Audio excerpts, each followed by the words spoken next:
For a long time, the Toyota Corolla has been the model of sensible transportation. Its strengths are not in its thrills, but in its value and efficiency. Toyota has been using its well-known name to its advantage lately, releasing the fake SUV Corolla Cross and the limited edition GR Corolla, which were both reviewed separately.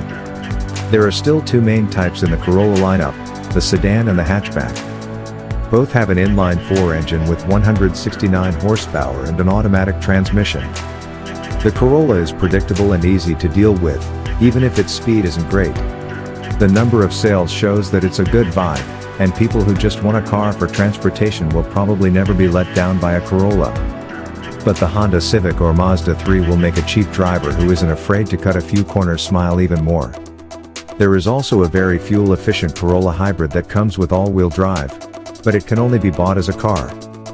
The Corolla FX comes out in 2025. It's basically a package of cosmetic changes made to the four-door car that leans heavily on the black it out and add a spoiler style of design. It tries to look like the Corolla FX16 from the 1980s, but it doesn't have many of the speed improvements that the original did. Shorter springs make the car a little lower, and retuned electric power steering is said to make it feel more sporty. 18-inch satin black metal wheels with machined accents, a blacked-out roof, a rear spoiler, and black bumpers and mirror caps are some of the exterior changes. On the FX, a new 10.5-inch infotainment screen comes as standard. The rest of the 2025 Corolla range will offer this screen as an option. It has a 2.0-liter four-cylinder engine that makes 169 horsepower and a continuously variable automatic transmission, CVT, that sends power to the front wheels. The engine is the same for all hatchbacks, but the sedan also has a hybrid powertrain. Our tests of the Corolla SE hatchback and the Corolla XSE sedan showed that these two Toyotas were very careful in town and steady on the highway, but they needed some time to get going, and hard acceleration made the engines sound bad, which took away from their smoothness. Both the car and the hatchback versions of the Corolla have a smooth ride that smooths out most bumps. Their controlled body movements also make them more agile than earlier versions. The Corolla SE and XSE are even more different from each other because the XSE has bigger 18-inch wheels and a sportier handling. All the other models have 15 or 16-inch wheels.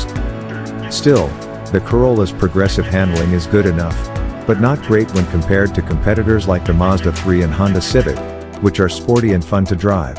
The brake pedals of both Corolla body styles were trustworthy and responded to inputs naturally, despite the fact that neither model performed particularly well in our 70 miles per hour to zero braking test, requiring between 174 and 183 feet. The Corolla hatchback and car both have a simple dashboard and soft touch materials inside. Most of them have push-button start and idle entry.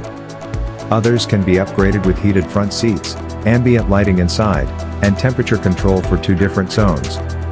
If you often have people in the back seats, the sedan is a better choice than the hatchback because there is a lot more space behind the front seats.